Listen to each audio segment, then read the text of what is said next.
Hi everyone, good evening. Hello.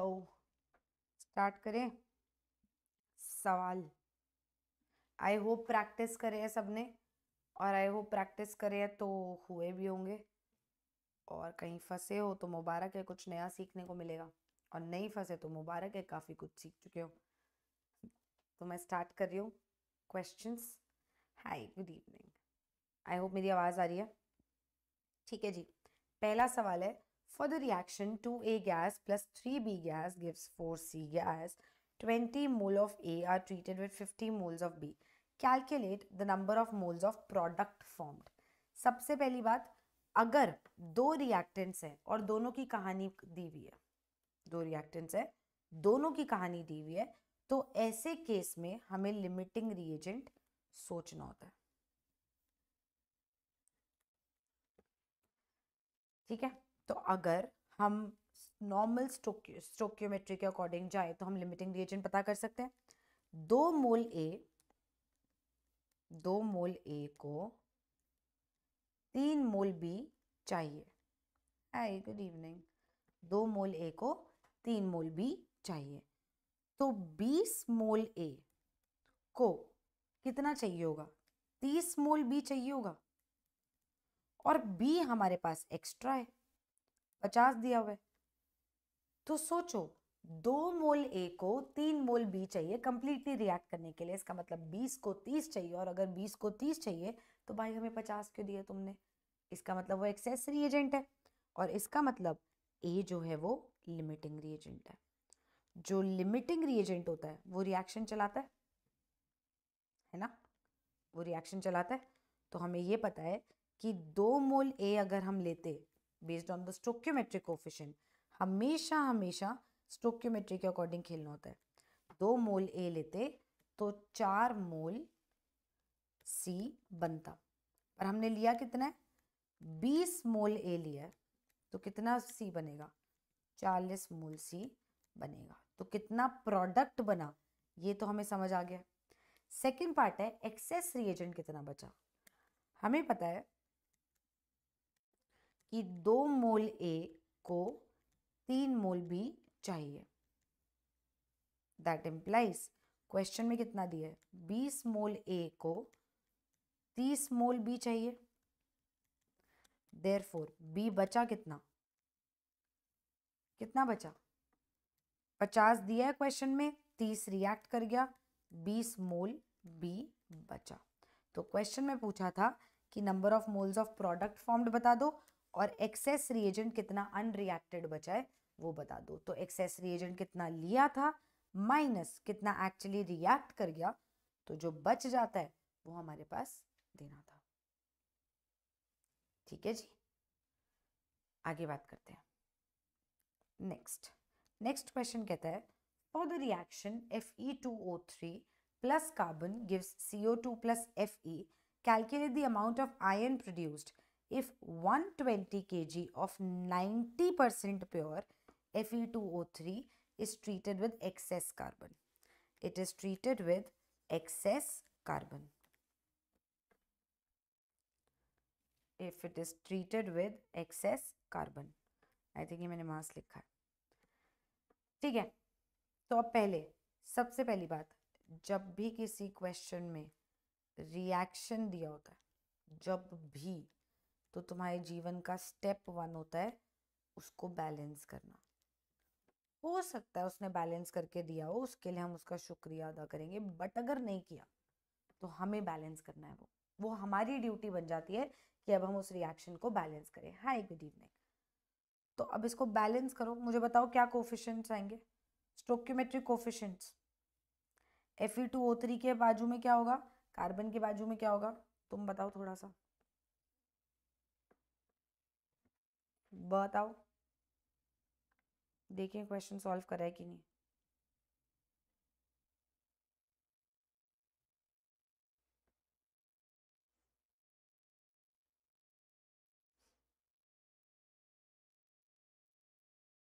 बोलो बोलो बोलो।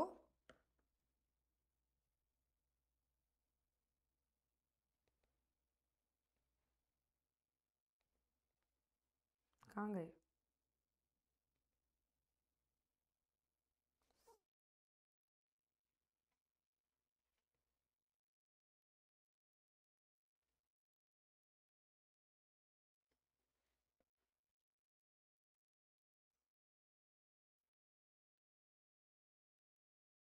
हाँ आंसर बताओ भाई, टाइम वेस्ट हो रहा है। लेफ्ट हैंड साइड और राइट हैंड साइड पे आयन सेम होने चाहिए, लेफ्ट हैंड साइड और राइट हैंड साइड पे कार्बन सेम होने चाहिए, लेफ्ट और राइट पे ऑक्सीजन सेम होने चाहिए, इतना ही खेलना था बस।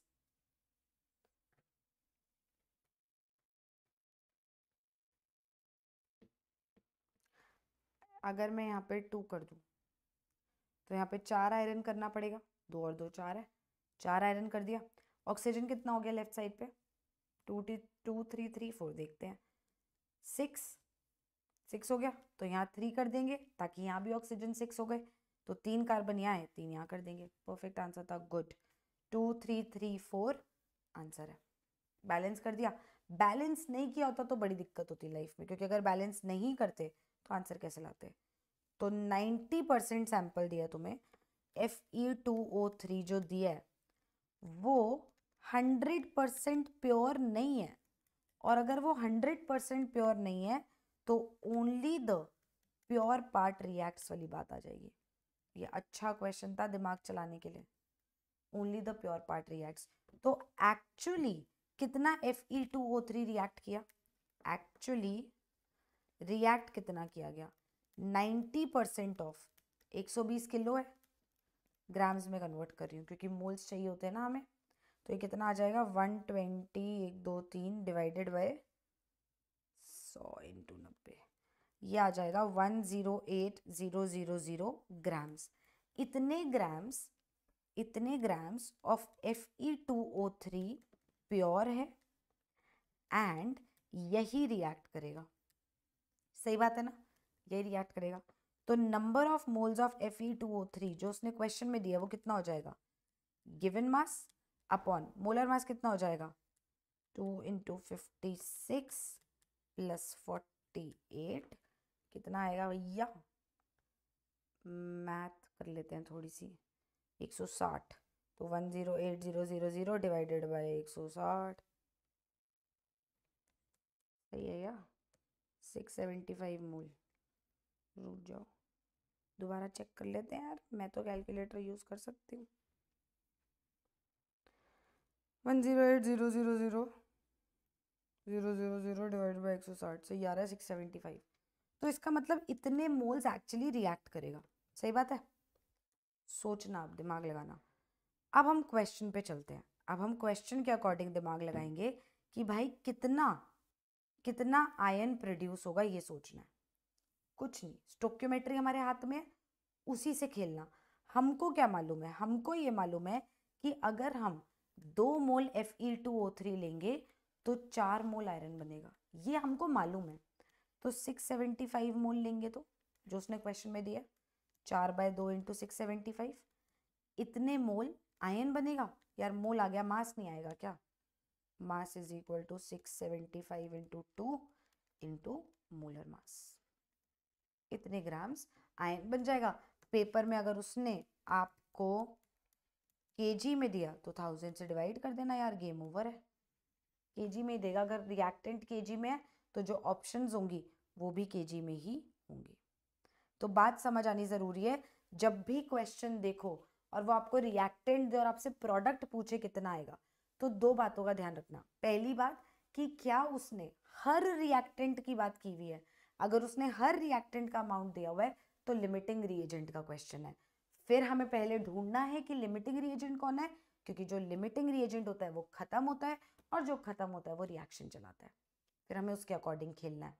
दूसरी चीज, अगर उसने एक ही रिएक्टेंट की बात करी है तो कहानी थोड़ी आसान हो जाती है, बट अभी भी रिएक्शन बैलेंस करना जरूरी है। वो नहीं करके देगा, वो नौकर थोड़ी है, पेपर बना रहा है वो। तो कह रहे बैलेंस खुद कर यार, खुद दिमाग लगा। तो हमेशा बैलेंस करो और फिर खेलना चालू करो, चीजों को मोल्स में रखो ताकि स्टोक्योमेट्री के अकॉर्डिंग मोल से खेल के तुम आंसर तक पहुंच पाओ। ये एक इंटरेस्टिंग क्वेश्चन था wherein you had to balance the equation, उसके बाद तुम्हें मोल्स निकालने थे, उसके बाद तुम्हें खेलना था कि स्टोक्योमेट्री के अकॉर्डिंग क्या होगा, बट प्रायर टू दैट उसने एक ट्विस्ट दे दिया, उसने बोला मैं जो ये तेरे को मास दे रहा हूँ ना, ये पूरा प्योर है ही नहीं, इसमें से 10% कंकर पत्थर है, 90% प्योर है। तो तुम्हें ये दिमाग लगाना जरूरी था कि जो प्योर पार्ट है सिर्फ और सिर्फ वही रिएक्ट करता है, सिर्फ और सिर्फ वही रिएक्ट करता है। और अगर सिर्फ और सिर्फ वही रिएक्ट कर रहा है तो इजी हो गया, नंबर ऑफ मोल्स निकाल लो और खेलना चालू कर दो स्टोक्योमेट्री से कि इतने मोल से इतना बनता है तो भाई इतने से कितना बनेगा, आंसर तुम्हारी आंखों के सामने होगा। ठीक है जी, ओक्स। आगे देखते हैं। अगले क्वेश्चन में भी मेरा main purpose of giving this question था कि तुम्हें सारी कॉन्सेंट्रेशन टर्म्स जो इंपॉर्टेंट है वो एक ही क्वेश्चन में दे दूं कि जाओ लगाओ दिमाग, क्योंकि यहाँ से सारी डेफिनेशंस तक पहुंच पाओगे और सारी डेफिनेशंस कर ली तो यार फिर तो स्टेटमेंट क्वेश्चन भी आ जाए तो फंसोगे थोड़ी, क्योंकि तुम्हें डेफिनेशंस आती हैं। तो यहाँ पे वो कह रहा है 6 gram acetic acid is added to 100 gram water to give a solution having density इतना। ठीक है, एसिटिक एसिड है। एसिटिक एसिड क्या होता है? एसिटिक एसिड होता है CH3COOH। इसका 6 ग्राम लिया, पानी लिया, पानी लिया 100 ग्राम। ये लोग मिलके क्या बना रहे हैं? सोल्यूशन। तो अगर मेरे पास पानी का मास है, मेरे पास सॉल्यूट का मास है, तो मैं सॉल्यूशन का मास नहीं निकाल सकती क्या? बिल्कुल निकाल सकती हूँ। सॉल्यूशन का मास कितना हो जाएगा? Solute plus solvent. सॉल्यूशन का मास आ गया, दिया नहीं है उसने, मैंने सोचा कि ऐसे निकल जाएगा। फिर उसने बोला डेंसिटी ऑफ सॉल्यूशन है, कोई बात नहीं, ये तो और अच्छी बात है। मेरे पास डेंसिटी ऑफ सॉल्यूशन है 1.06 ग्राम पर ml। अब मैंने उसकी शक्ल देखी, मैंने बोला बता पूछ क्या रहा है? वो पूछ रहा है परसेंटेज वेट बाय वेट बता दे। क्या हम बता सकते हैं? बिल्कुल बता सकते हैं। परसेंटेज वेट बाय वेट होता है mass of solute upon mass of solution into 100, है ना? तो mass of solute upon mass of solution into 100, right. अगला उसने पूछा है परसेंटेज वेट बाय वॉल्यूम बता दे। हम कहेंगे यार ये भी बता सकते हैं, mass of solute upon volume of solution into 100 होगा। अब दिमाग चलाना पड़ेगा। अब अपन लोग को कुछ चीजें पता है और कुछ चीजें नहीं पता। हमें मास ऑफ सॉल्यूट पता है लेकिन वॉल्यूम ऑफ सॉल्यूशन नहीं पता। बट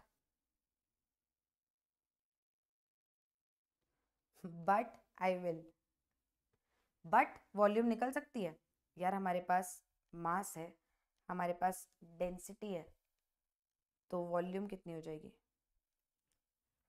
हमारे पास मास है, हमारे पास डेंसिटी है, वॉल्यूम कितनी हो जाएगी? वॉल्यूम निकल आएगी। Density is equal to mass by volume, volume is equal to mass by density.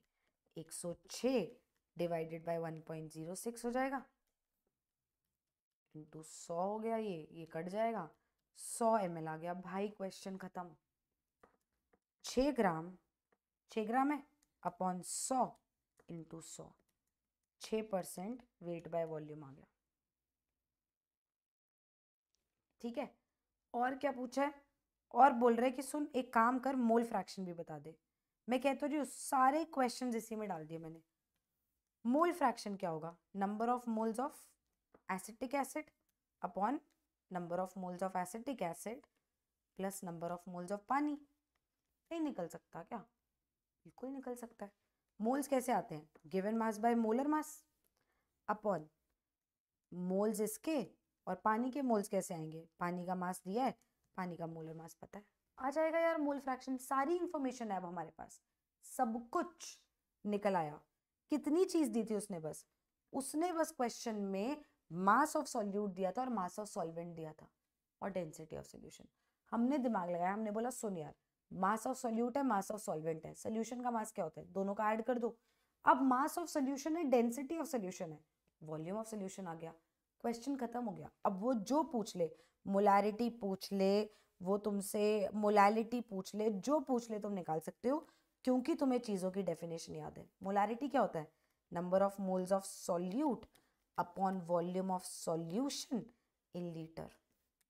Number of moles of solute आ जाएगा given mass by molar mass, volume of solution ये रही यार 100 ml, 100 ml में है तो ऊपर 1000 से मल्टीप्लाई हो जाएगा लीटर में कन्वर्ट होने के लिए, मोल पर लीटर। मोलैलिटी भी पूछना है, पूछ ले यार। मोलैलिटी क्या होता है?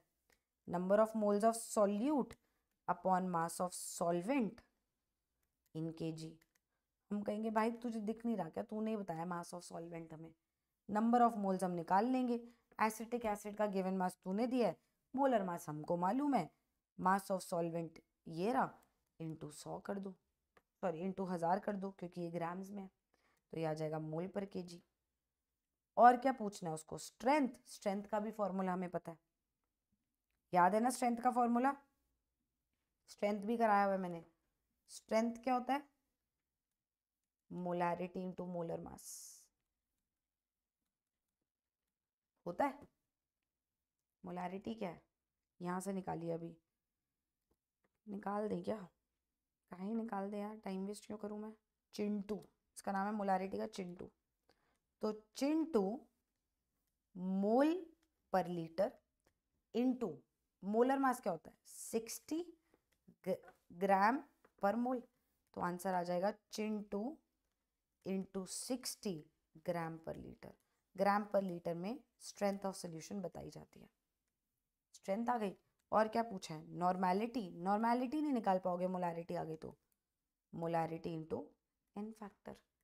एसिटिक एसिड है, पानी में डालोगे एक H+ देगा। कितने सारे कॉन्सेप्ट्स एक ही इसी क्वेश्चन में क्लियर हो जाएंगे। स्टेटमेंट क्वेश्चंस के लिए डेफिनेशंस याद आ गई फटाफट, उसके बाद एक चीज से दूसरी चीज कैसे निकालते हैं वो याद आ गया, एन फैक्टर का रोल हो गया, सब कुछ इसी में खत्म हो गया। सारी कॉन्सेंट्रेशन टर्म्स जो वो पॉसिबली पूछ सकता है आपसे, वो सब कुछ इसी में करवा दी गई है। Everything is done your. Acetic acid पानी दिया था, सोल्यूशन का मास निकाला, सोल्यूशन का मास है, डेंसिटी ऑफ सोल्यूशन है, वॉल्यूम निकाल दी, गेम ओवर हो गई। अब बोला चल पूछ क्या पूछना है, क्योंकि हमें डेफिनेशन याद है इस वजह से हम ये क्वेश्चन चुटकियों में कर पाए। और इतना थोड़ी पूछेगा तो एक आधा ही ना, पर तुम्हारा सारा रिवाइज हो जाएगा इससे। आई होप ये क्वेश्चन इंटरेस्टिंग लगा होगा सब कुछ प्रैक्टिस करने के लिए। सही सही बताना, 4th क्वेश्चन अटेम्प्ट हुआ? Were you able to attempt question number 4? अच्छा क्वेश्चन था, टफ लेवल का था।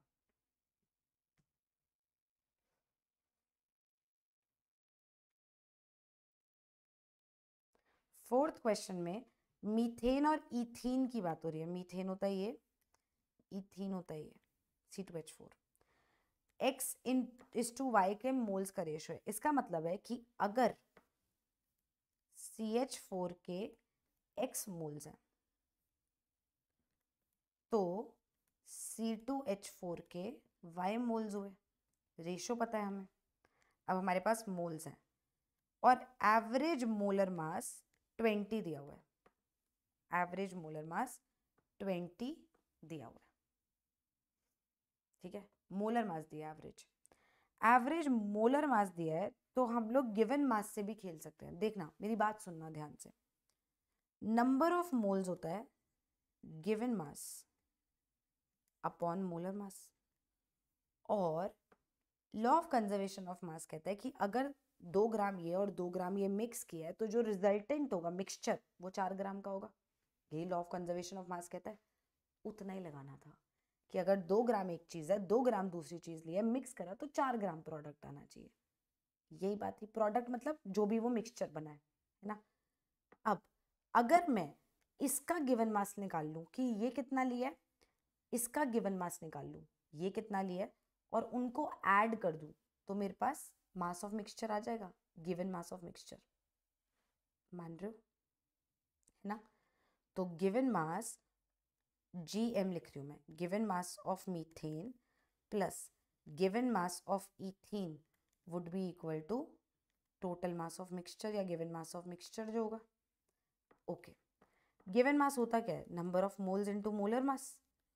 तो x इंटू 16 प्लस इसका मास कितना होता है 28, 28 28 into y is equal to molar mass of mixture दिया था 20 into total number of moles कितने हैं x+y।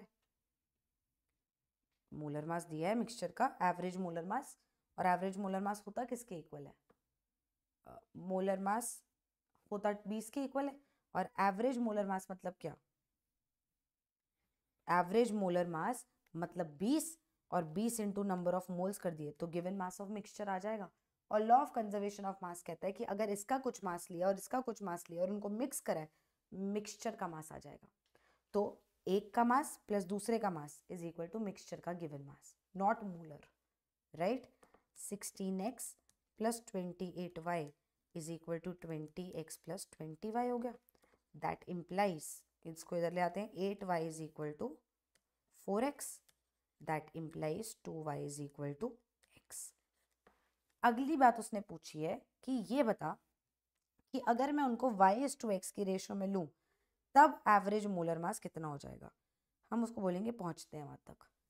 अगर तूने क्या रेशियो लिए, y/x रेशियो लिए, इसका मतलब क्या हुआ? मतलब सीखो, y मोल मीथेन प्लस x मोल इथीन लिया तूने, यही तू कहना चाह रहा है ना। कोई बात नहीं, तुझे ये पता है कि अगर तू कुछ मास ऑफ मीथेन को कुछ मास ऑफ इथीन में मिक्स करेगा तो ओवरऑल तेरे पास मास ऑफ मिक्सचर आ जाएगा।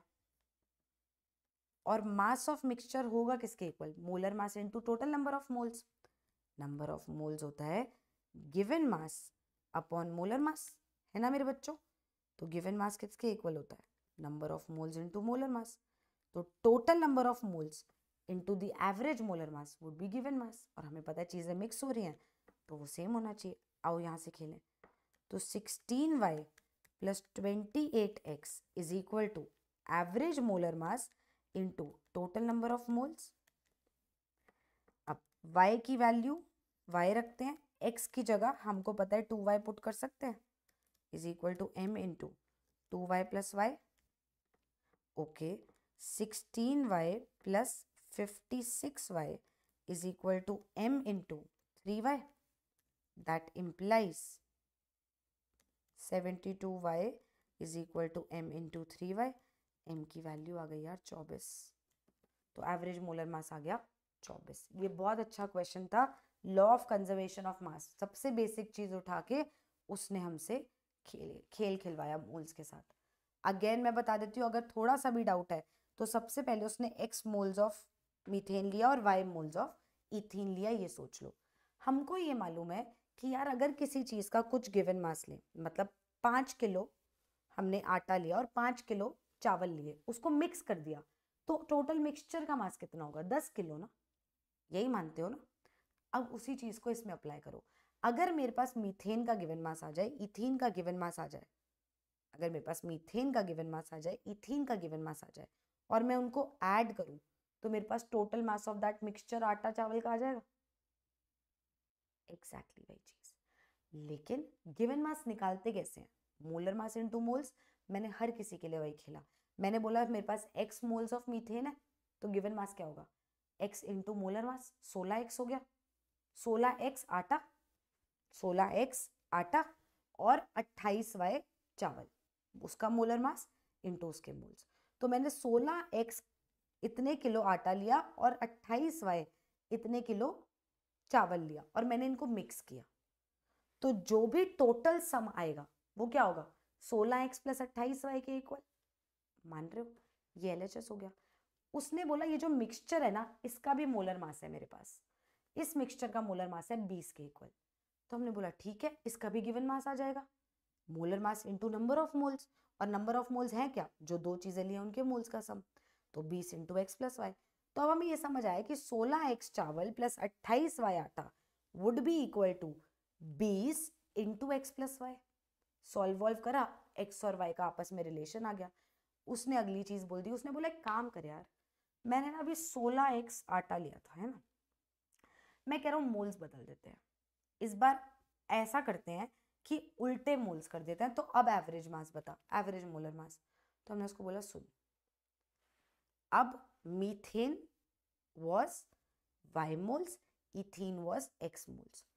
फिर से वही बात है, इसका गिवन मास निकालो, इसका गिवन मास निकालो, ऐड कर दो, तो टोटल मास ऑफ मिक्सचर आ जाएगा। वो टोटल मास किसके इक्वल होगा? Molar mass of mixture into total number of moles. Substitute करो, आंसर आ जाएगा। अब समझ आया? ये कॉन्सेप्ट क्लैरिटी के लिए बहुत अच्छा क्वेश्चन था, इसलिए दिया था।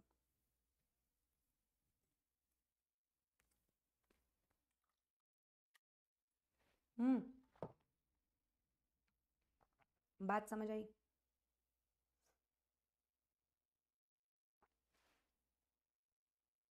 बोलो बोलो बोलो। बहुत ही बढ़िया। Next question, an acidic solution 0.1 molar H plus है is diluted to 5 times the initial volume. ठीक है, एक एसिडिक सोल्यूशन था, उसकी मान लो कोई वॉल्यूम V लीटर्स थी और इसमें 0.1 मोलर H प्लस था। इसको डाइल्यूट किया और डाइल्यूट करके ऐसा डाइल्यूट करा, इतना पानी डाल दिया कि अब 5V टोटल वॉल्यूम हो गई। तो अब पूछा है कि इसमें H प्लस की कॉन्सेंट्रेशन क्या है, ये पूछा। कैसे करते हैं, सोचना। जब आपने वो एसिड लिया था, उसका सोल्यूशन कुछ वॉल्यूम थी, उसमें आप पानी बढ़ा रहे हो, तो आप एसिड के मोल्स थोड़ी बदल रहे हो। जैसे अगर मेरे को नींबू पानी बनाना है और उस नींबू पानी में मैंने ज़्यादा नींबू डाल दिया है और अभी वो एकदम खट्टा हो गया, इरिटेट कर रहा है मुझे, तो मैं उसमें पानी बढ़ा रही हूँ ना, मैं नींबू तो निकाल के कम नहीं कर रही, मैं उसमें पानी बढ़ा रही हूँ। तो मैंने नींबू का अमाउंट नहीं चेंज किया, मैंने पानी बढ़ा के उस सोल्यूशन को डाइल्यूट किया ताकि वो उतना कंसंट्रेटेड, उतना खट्टा ना लगे। Right, same game. अगर मैं एक एसिडिक सोल्यूशन ले रही हूँ और उसको मैं डाइल्यूट कर रही हूँ, तो मैं उसमें पानी की क्वांटिटी चेंज कर रही हूँ ना। एसिड तो उतना ही है जितना पहले था और जितना अब बाद में है। तो number of moles of acid या number of moles of H plus before dilution would be equal to number of moles of H plus after dilution,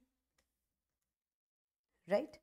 और नंबर ऑफ मोल्स कैसे निकालते हैं, मोलारिटी होता है number of moles upon volume, तो number of moles होता है molarity into volume. वही दो वैल्यूज दी हुई हैं, मोलारिटी पहले इनटू वॉल्यूम, मान लो V थी पहले, बाद में मोलारिटी हमें निकालनी है, इनटू वॉल्यूम कितनी हो जाएगी 5V लीटर्स, ये कट जाएगा। तो 0.1 molar divided by 5 is equal to m dash हो जाएगा। नई कॉन्सेंट्रेशन हो जाएगी 1/5। ठीक है जी, आई होप समझ आया होगा। Identify the concentration term that is dependent on temperature. कोई भी कॉन्सेंट्रेशन टर्म जिसमें वॉल्यूम वाली चीज दिख जाए वो टेम्परेचर डिपेंडेंट है, वरना टेम्परेचर डिपेंडेंट नहीं है। तो यहाँ पे मोलारिटी टेम्परेचर डिपेंडेंट है, क्योंकि मोलारिटी की डेफिनेशन कहती है वो होता है number of moles of solute upon volume of solution in litre. तो वॉल्यूम वाली टर्म आ गई, मतलब टेम्परेचर डिपेंडेंट, वरना नहीं है। बाकी सब नहीं है, बस यही है। अगला सवाल, the ratio of empirical and molecular formula of water is. Water क्या होता है, वाटर का मॉलिक्यूलर फॉर्मूला होता है H2O। H2O होता है, इसका एम्पिरिकल फॉर्मूला क्या होगा, है तो यार सिंपलेस्ट रेशियो में, इससे नीचे क्या ले आओगे, इससे नीचे तो नहीं ला सकते, तो इसका एम्पिरिकल फॉर्मूला भी H2O ही तो होगा। तो empirical formula upon molecular formula क्या हो जाएगा, 1, सेम है एग्जैक्टली। यही अगर वो H2O2 का पूछता कि एक काम कर हाइड्रोजन परऑक्साइड के लिए बता दे, अगर, नेक्स्ट क्वेश्चन बता रही हूँ, अगर हाइड्रोजन परऑक्साइड के लिए पूछता तो हम सोचते कि इसका मॉलिक्यूलर फॉर्मूला होता है H2O2, तो सिंपलेस्ट रेशो एम्पिरिकल फॉर्मूला हो जाएगा HO।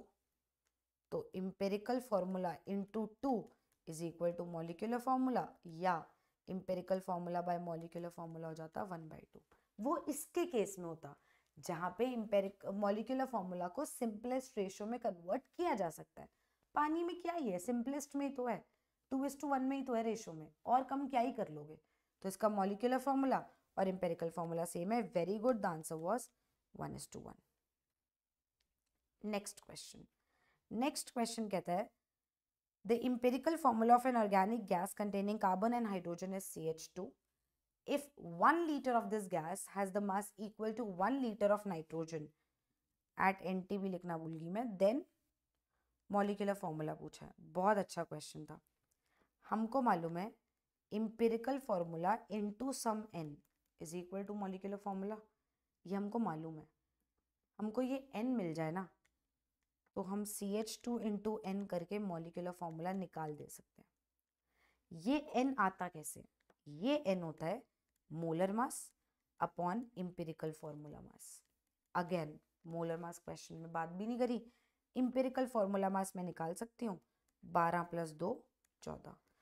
गेम ये है कि मेरे पास मोलर मास नहीं है। मोलर मास आएगा तो n आएगा, n आएगा तो मॉलिक्यूलर फॉर्मूला आएगा।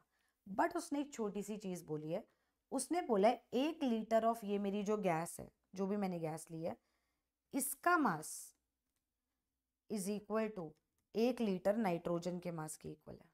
उसने ये बोला है 1 लीटर जो मैंने ये गैस ली है, इसका mass is equal to 1 litre nitrogen के मास के इक्वल है। यार लॉजिकली सोचो, अगर 1 लीटर ऑफ नाइट्रोजन का मास जो भी है वो इक्वल टू 1 लीटर गैस का मास है, कोई और गैस, मैं बोल रही हूँ कि 1 लीटर गैस A है, 1 लीटर गैस B है, इसके 1 लीटर का मास 2 किलो है, तो इसके भी तो 1 लीटर का मास 2 किलो होगा अगर हम बोल रहे हैं दोनों का मास इक्वल है। तो अगर इसके 1 लीटर का मास 2 किलो है तो इसके भी 1 लीटर का मास 2 किलो होगा। इसके 2 लीटर का मास कितना होगा? 4 किलो। इसके 2 लीटर का मास कितना होगा? 4 किलो। तो अगर 1 लीटर का मास इक्वल है तो 2 का इक्वल होगा, तो n लीटर का इक्वल होगा, तो इसका मतलब 22.4 लीटर और 22.4 का भी इक्वल होगा। 22.4 लीटर उसका ले लो अमाउंट और 22.4 लीटर इसका ले लो, दोनों का मास तब भी तो सेम होगा। मतलब 22.4 लीटर गैस का mass is equal to 22.4 litre nitrogen के मास के इक्वल होगा। 22.4 लीटर होता क्या मेरे प्यारे बच्चों? 1 मोल। 22.4 लीटर मतलब 1 मोल गैस, तो 1 मोल गैस का mass is equal to 1 mole nitrogen का मास। अरे बाप रे, 1 मोल का मास मतलब molar mass. Molar mass of that gas is equal to molar mass of nitrogen, जो हमको मालूम है। तो मोलर मास आ गया, तो n की वैल्यू आ जाएगी 28/14 2। देयरफॉर मॉलिक्यूलर फॉर्मूला क्या आ जाएगा? मॉलिक्यूलर फॉर्मूला आ जाएगा CH2 into 2 C2H4। I hope कोई दिक्कत तकलीफ दुख परेशानी नहीं है। ऐसे सॉल्व होना था ये क्वेश्चन, बहुत अच्छा क्वेश्चन था ये भी। आई होप बात समझ आई। ठीक है जी, आगे खेलते हैं। अगला सवाल है, when 1000 gram of calcium carbonate sample is heated, 420 grams of calcium oxide is obtained. Calculate the percentage impurity. Important बात, परसेंटेज प्योरिटी, परसेंटेज इम्प्योरिटी पे हमने एक वो क्वेश्चन किया जहाँ पे मैंने तुम्हें परसेंटेज दिया था और मैंने तुम्हें बोला था कि अब बता दे प्रोडक्ट कितना बनेगा। तो तुमने एक्चुअली प्योर पार्ट उससे निकाला, तुमने उसके मोल्स निकाले और तुम प्रोडक्ट तक खेलते खेलते पहुंच गए। यहाँ पे मैंने सैंपल दिया है, मैंने ये बताया ही नहीं कितना प्योर है, और मैंने प्रोडक्ट का अमाउंट दिया, तो तुम प्रोडक्ट से इस बात पे पहुंचोगे कि कितना रिएक्टेंट एक्चुअली रिएक्ट किया, क्योंकि only the pure part reacts. I hope ऐसे क्वेश्चन याद है, बहुत कराए हैं, है ना? तो हमें परसेंटेज प्योरिटी मिल जाएगी। अब इस क्वेश्चन में गलती क्या हो सकती है? मैं मान रही हूँ तुम लोगों को मैंने बहुत ऐसे क्वेश्चंस प्रैक्टिस कराया है, तुम लोग को ये आता है। गलती क्या हो सकती है? जल्दीबाजी में एक सिली मिस्टेक होगी जब तुम परसेंटेज इम्प्योरिटी ना पढ़ के परसेंटेज प्योरिटी पढ़ोगे, क्योंकि तुमने क्वेश्चंस परसेंटेज प्योरिटी के प्रैक्टिस करे हैं। ध्यान से सवाल पढ़ना, इंपॉर्टेंट चीजें अंडरलाइन होनी चाहिए कि भाई क्या पूछ रहा है तू परसेंटेज इम्प्योरिटी पूछ रहा है, तू प्योरिटी नहीं पूछ रहा है, तो मैं प्योरिटी निकाल के रुक नहीं सकती हूँ। तो ये क्वेश्चन अटेम्प्ट कैसे होएगा देखते हैं। हमें बताया उसने कैल्शियम कार्बोनेट को हीट किया और उसको मिला है calcium oxide solid plus carbon dioxide gas. Step 1 हमारे जीवन का है कि भाई बैलेंस नहीं किया तो मोल्स वोल्स निकालना हो जाएगा व्यर्थ और क्वेश्चन हो जाएगा गलत। तो देख लेना कि बैलेंस्ड है कि नहीं है। लकीली ये बैलेंस्ड है, क्योंकि ये बैलेंस्ड है तो हम खेलना शुरू कर सकते हैं। हमें क्या इंफॉर्मेशन दी है कि 1000 ग्राम सैंपल लिया और कितना बना, 420 ग्राम बना, 420 ग्राम बना। ठीक है जी, हमने कहा ठीक है। हमने ये सोचा कि सुनो, प्रोडक्ट कौन बनाता है, प्रोडक्ट बनाता है रिएक्टेंट, प्रोडक्ट बनाने में योगदान है इसका, तो only the pure part will react, जो प्योर होगा वो रिएक्ट करेगा। तो अगर मैं ये निकाल लूं कि कितने रिएक्टेंट ने एक्चुअली रिएक्ट किया, तो मैं परसेंटेज प्योरिटी निकाल सकती हूँ। तो खेलना चालू करो। तूने हमें प्रोडक्ट दिया क्वेश्चन में, बहुत बढ़िया। Number of moles of calcium oxide कितना आ जाएगा, given mass upon molar mass. Molar मास क्या होता है इसका, 56, तो ये हो जाएगा ग्राम अपॉन ग्राम पर मोल। इसको निकालेंगे तो ये कितना आ रहा है, 420 डिवाइडेड बाय 56, 7.5 मोल। अब आ जाओ अपनी खेल पे, क्योंकि तुम्हारे पास बैलेंस्ड इक्वेशन है तो खेलो जी भर के। 1 मोल कैल्शियम ऑक्साइड बनाने के लिए 1 मोल कैल्शियम कार्बोनेट चाहिए, तो इतने मोल के लिए कितना चाहिए होगा, देयरफॉर 7.5 मोल कैल्शियम कार्बोनेट रिएक्टेड।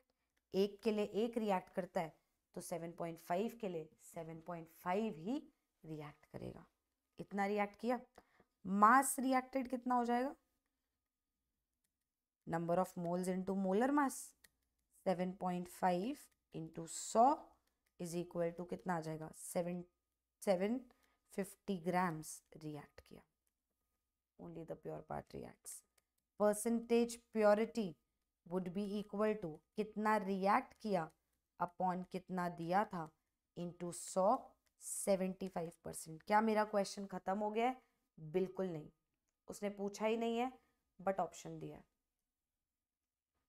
ऑप्शन दिया है, पर ये मेरा आंसर है ही नहीं। उसने परसेंटेज प्योरिटी ही नहीं पूछा है, उसने पूछा है परसेंटेज इम्प्योरिटी, और परसेंटेज इम्प्योरिटी क्या होगा, 100 माइनस परसेंटेज प्योरिटी, तो ये हो जाएगा 100 माइनस 75, 25%।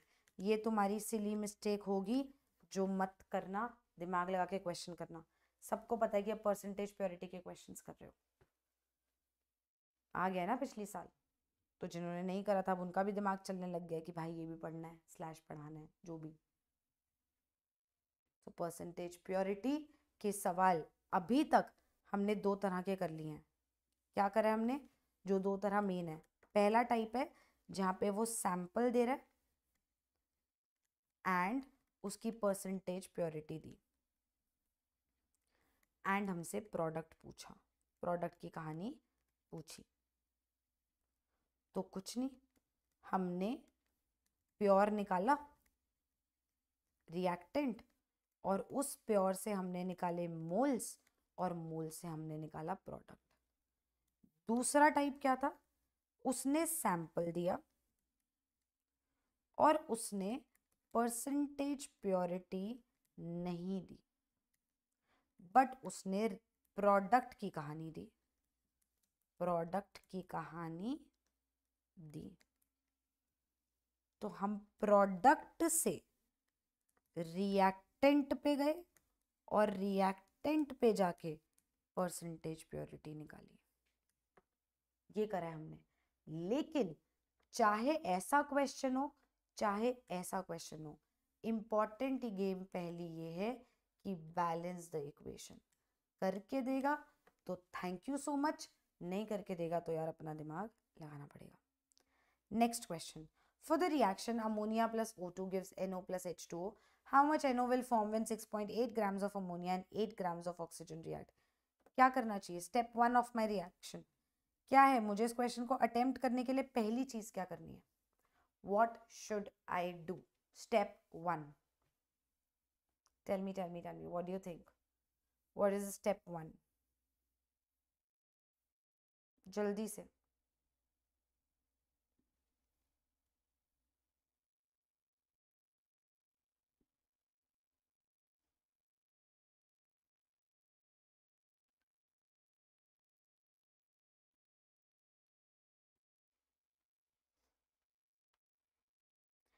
बैलेंस, बैलेंस करके दो, that is step 1, we have to balance it, balance करके दो, बैलेंस, बताओ।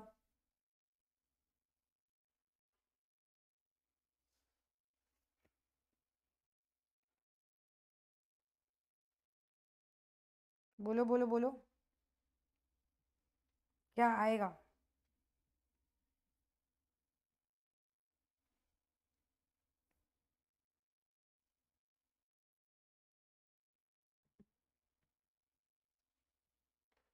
हाइड्रोजन से चालू करो ना, 3 हाइड्रोजन है तो यहाँ 3 करो तो ये 6 हो गया, तो यहाँ 2 कर दो। अब 6 हाइड्रोजन यहाँ, 6 हाइड्रोजन यहाँ, हो गया सही। 2 नाइट्रोजन यहाँ तो 2 नाइट्रोजन यहाँ भी चाहिए, ठीक है। अब ऑक्सीजन रह गया, ऑक्सीजन करो बैलेंस, 2 ऑक्सीजन प्लस 3 ऑक्सीजन 5, तो 5/2 हो जाएगा। 6 हाइड्रोजन लेफ्ट पे, 6 हाइड्रोजन राइट पे, 2 नाइट्रोजन लेफ्ट पे, 2 नाइट्रोजन राइट पे, 2 और 3 5, 5 ऑक्सीजन, तो यहाँ पे भी 5 होने चाहिए, तो 5/2 हो जाएगा।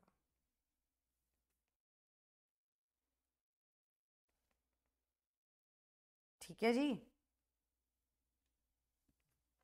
यहाँ पे NO2 नहीं है ना, NO है, तो 2 ऑक्सीजन प्लस 3 ऑक्सीजन। अब खेलो आगे। अब हाउ मच पूछा है, तो मास पूछा है, 6.8 grams ammonia and 8 grams oxygen reacted.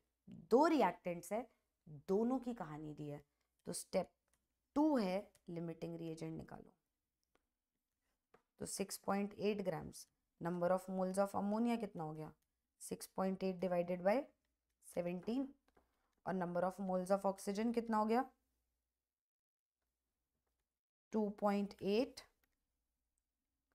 Sorry 8 divided bye 8 divided bye कितना है मोलर मास, 32 होगा, 16 नहीं होगा, ये गलती बहुत बार करते हो, 16 से डिवाइड करते हो, 32 होगा। O2 का है 6.8 divided by 17 is equal to 0.4 moles, 8 divided by 32 would be equal to 0.25 moles. अब खेलना चालू करो। हमको पता है स्टोक्योमेट्री के अकॉर्डिंग 2 मोल अमोनिया को 2.5 मोल ऑक्सीजन चाहिए टू रिएक्ट, चाहिए, तो 0.4 को कितना चाहिए होगा, 2.5 divided by 0.4, sorry divided by 2 into 0.4, तो 2.5 डिवाइडेड बाय 2 इंटू 0.4, ये आ जाएगा 0.5 मोल चाहिए। अब 0.4 को 0.5 चाहिए, लेकिन है कितना, कम है, लिमिटिंग रिएजेंट है, और अगर लिमिटिंग रिएजेंट है तो रिएक्शन चलाएगा, लिमिटिंग रिएजेंट है तो रिएक्शन चलाएगा, चला दे रिएक्शन।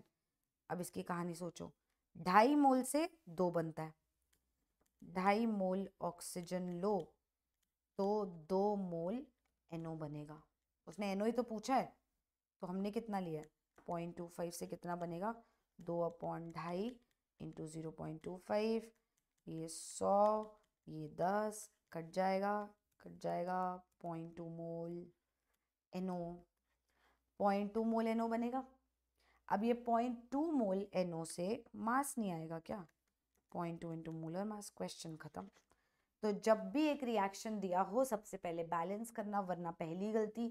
दूसरी गलती क्या होगी, 2 रिएक्टेंट्स हैं और आपने बिना लिमिटिंग रिएजेंट निकाले क्वेश्चन करना शुरू कर दिया, फिर गलती कर दी है, क्योंकि लिमिटिंग रिएजेंट निकालना जरूरी है।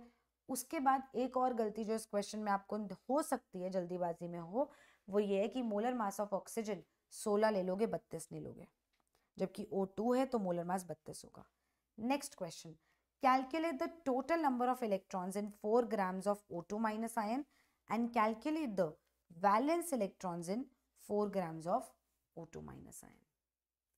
इंपॉर्टेंट बात, जब भी आपको मास दिया, आप मास से मोल्स पे जाते हो, मोल से डायरेक्टली इलेक्ट्रॉन्स तो नहीं आ सकते ना, किसके मोल्स निकाले आपने, इलेक्ट्रॉन्स के नहीं, आपने मोल्स निकाले आयंस के कि इतने मोल आयन है, तो मोल से आप नंबर ऑफ आयंस पे जाते हो और फिर नंबर ऑफ आयन से सोचते हो कि एक आयन में कितने इलेक्ट्रॉन्स हैं, तो इतनी में कितने होंगे,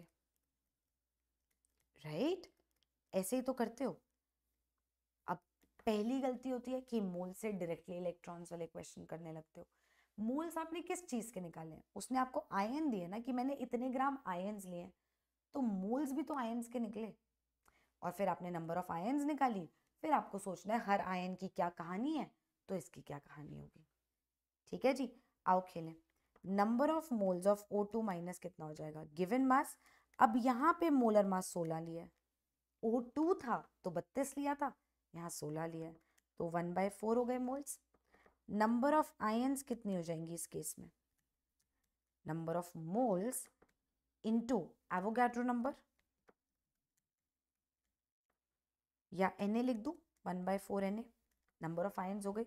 मुझे पता है एक आयन में कितने इलेक्ट्रॉन्स हैं, ऑक्सीजन में कितने होते हैं, ऑक्सीजन में 8 होते हैं, 2 माइनस है तो टोटल 10 इलेक्ट्रॉन्स हैं।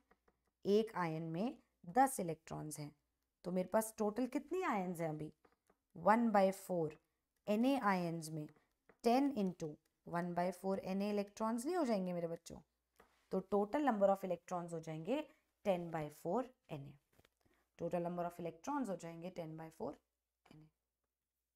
अगली कथा फिर से, number of moles 4 upon molar मास 16, 1/4 हो गया।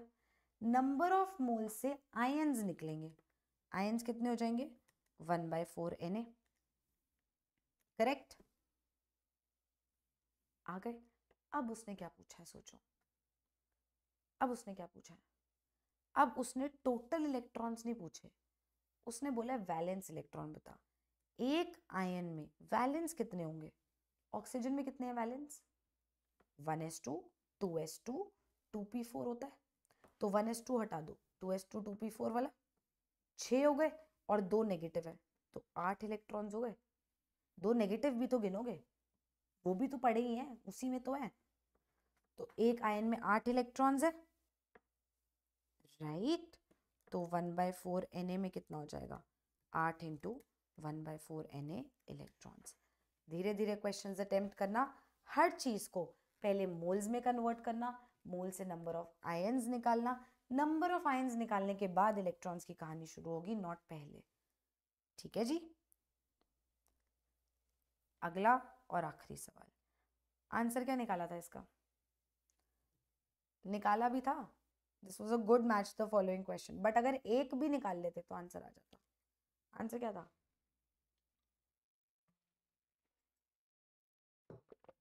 पर हम पूरा करेंगे। ये बहुत अच्छा क्वेश्चन था, moles, atoms, grams, gram molecule, gram atom, volume, इन सब में खेलने के लिए। नंबर ऑफ एटम्स डायरेक्टली नहीं निकलते, डिपेंड करता है उसने मॉलिक्यूल से तो नहीं शुरुआत करी। यही मैं समझाती हूँ कि हमेशा मोल्स निकालो तो डायरेक्टली उस चीज पे जाना जिसकी बात हो रही है। अब जैसे H2SO4 है तो डायरेक्टली एटम्स पे क्यों जा रहे हो, पहले मॉलिक्यूल तो निकालो कितने हैं, फिर हर मॉलिक्यूल में कितने एटम्स है तो इतने में कितना होगा, ऐसे ही तो होगा, तभी तो इसका आंसर बनेगा। तो सबसे पहले देखते हैं 2 मोल Na की कहानी। I am starting, okay. It was a very good question to think deeply about moles, atoms and all. 2 mole sodium है, ठीक है जी, 2 मोल है, तो एटम्स कितने हो जाएंगे, सोडियम तो एटम की फॉर्म में होगा, तो 2Na एटम्स हो जाएगा। ठीक, लेफ्ट हैंड साइड वाले पहले लिख रही हूं मैं, 7 gram molecule, 7 gram molecule ozone का मतलब क्या है, ग्राम मॉलिक्यूल मोल के घर का नाम होता है, तो इसका मतलब होता है 7 मोल O3, और 7 मोल O3 में पहले मॉलिक्यूल्स निकलेंगे यार, O3 एटम नहीं है, O3 मॉलिक्यूल्स है, तो 7Na मॉलिक्यूल हो जाएगा। एक मोल में Na मॉलिक्यूल्स होते हैं, तो 7 मोल्स में 7Na मॉलिक्यूल्स हो जाएंगे। और एटम्स कितने हो जाएंगे, एक O3 में 3 एटम्स है, एक O3 मॉलिक्यूल में 3 एटम्स है, तो 7Na में कितना हो जाएगा, 21Na एटम्स। नेक्स्ट देखते हैं, 32 ग्राम सल्फर, 32 ग्राम्स सल्फर का मतलब नंबर ऑफ मोल्स कितना हो जाएगा, गिवन मास बाय मोलर मास, 1 मोल, और एस की फॉर्म में है तो एटम्स डायरेक्टली आ जाएंगे, Na एटम्स। और नेक्स्ट क्या है, 33.6 litre N2, number of moles कितना आ जाएगा, 33.6 डिवाइडेड बाय 22.4, 1.5 मोल आ जाएगा। पहले तो मॉलिक्यूल्स ही निकलेंगे ना बच्चे, N2 है तो मॉलिक्यूल्स आ जाएगा 1.5 Na, एटम्स कितने आएंगे, एक मॉलिक्यूल में 2 एटम है तो 1.5 Na में कितना हो जाएगा, 3 Na एटम्स। तो ये तो लेफ्ट साइड पे हो गए एटम्स, राइट साइड पे सोचते हैं। 294 grams H2SO4, 294 grams H2SO4, number of moles 294 divided by 98, 98 is the molar mass, 3 आ जाएगा। अच्छा, मोल से डायरेक्टली एटम्स क्यों निकाल रहे हो, ये तो मॉलिक्यूल दिया हुआ है ना, तो नंबर ऑफ मॉलिक्यूल्स कितने आ जाएंगे, नंबर ऑफ मॉलिक्यूल्स हो जाएंगे 3Na, और एटम्स कितने आ जाएंगे, एक मॉलिक्यूल में गिनो 2, 3, 3 और 4, 7 एटम्स हैं तो इसमें कितने हो जाएंगे 21 Na, 3 Na इंटू 7, 21 Na हो जाएगा। ये लोग मैच कर रहे हैं तो 7 मोल O3 में जितने एटम्स हैं उतने ही एटम्स 294 ग्राम H2SO4 में है। तो मतलब जो 3 वाला है उसका आंसर B है, A है। जो B वाला है उसका A है, तो 2 का A। क्वेश्चन यहाँ पे ये नहीं होगा, इनमें से कोई होगा। कुछ कट गया, आगे बात करते हैं, अगला बात करते हैं। नेक्स्ट हमको दिया है, कौन भाई साहब हुआ, 44 ग्राम CO2। 44 ग्राम CO2 का क्या मतलब है, इसका मतलब है नंबर ऑफ मोल्स आ गए 2, गिवन मास अपॉन मोलर मास। अब मोल से पहले तो मॉलिक्यूल्स निकालोगे ना, कितने हो जाएंगे 2Na, और एटम्स कितने हो जाएंगे, एटम्स कितने हो जाएंगे, कितना दिया हुआ है, सॉरी 1Na हो जाएगा, नंबर ऑफ मोल्स 1 हो जाएगा। 44 ग्राम्स ही है ना, 88 नहीं है ना, 44 ग्राम्स, 1Na 1 मोल हो जाएगा, 44 ग्राम्स मतलब 1 मोल, मॉलिक्यूल्स हो जाएगा Na, एटम्स कितना हो जाएगा, एक में 3 एटम्स हैं तो Na में 3Na एटम्स। किसके साथ मैच हो रही है, इसके साथ, तो मतलब 4 के कॉरेस्पॉन्डिंग कौन है, 4 के कॉरेस्पॉन्डिंग है B, 4 के कॉरेस्पॉन्डिंग है B। आंसर दिख रहा है तुम्हें अपनी आंखों के सामने, फिर भी आगे सॉल्व कर लेते हैं, फिर भी आगे सॉल्व कर लेते हैं। नेक्स्ट है 1 मोल H2, 1 मोल का H2 का मतलब है Na मॉलिक्यूल्स, और Na मॉलिक्यूल्स का मतलब है 2Na एटम्स, एक मॉलिक्यूल में 2 एटम्स हैं तो Na में कितना होगा 2Na, 2Na मतलब इसके मैच करेगा, तो 1 मोल हाइड्रोजन वाली चीज इसको मैच कर रही थी। और लास्ट पार्ट दिखिए आएगा, फिर करना क्यों है, 1 ग्राम एटम का मतलब है 1 मोल Li की बात हो रही है, इसका मतलब Na एटम्स जो इसके इक्वल आएगा। गेम समझ आई। तो ये क्वेश्चन देने का पर्पस था कि जब भी मैच द फॉलोइंग देखते हो तो जरूरी नहीं है कि सारा निकालना पड़े, एक दो ऑप्शन भी अगर आती हो उससे भी आंसर तक पहुंच सकते हैं। दूसरी बात, ये क्वेश्चन मैम इतना बड़ा बनाने का क्या लॉजिक है, क्योंकि यार इस क्वेश्चन के थ्रू तुम्हें ये सिखाना था कि mole, gram atom, gram molecule, molecule, atom, mass मतलब ग्राम, और वॉल्यूम, इनमें क्या फर्क है। इनसे पहले मोल्स तक पहुंचो, और मोल से डायरेक्टली कभी भी एटम नहीं निकालने, डिपेंड करता है किसकी बात हो रही है। अगर H2SO4 की बात हो रही है तो पहले मॉलिक्यूल निकलेगा फिर एटम पे आओगे, अगर Li की बात हो रही है तो डायरेक्टली एटम्स निकलेंगे। तो ये सब लॉजिक समझाने के लिए एक ही क्वेश्चन बनाया ताकि मैच द फॉलोइंग भी प्रैक्टिस हो जाए आपका, और आपका दिमाग भी चले कि ग्राम मॉलिक्यूल और ग्राम अलग चीज है, ग्राम एटम और ग्राम अलग चीज है। ठीक है, कहानियां समझ आई भैया, कूल।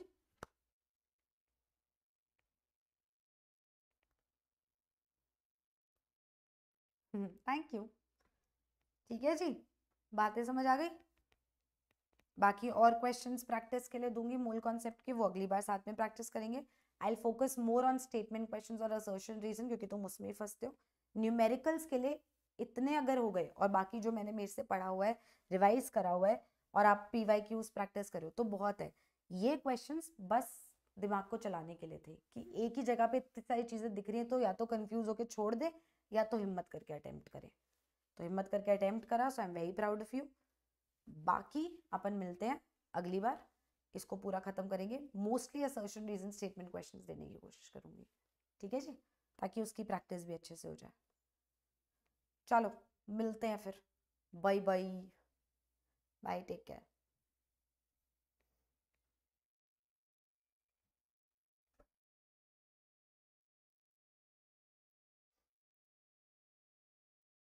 बाय।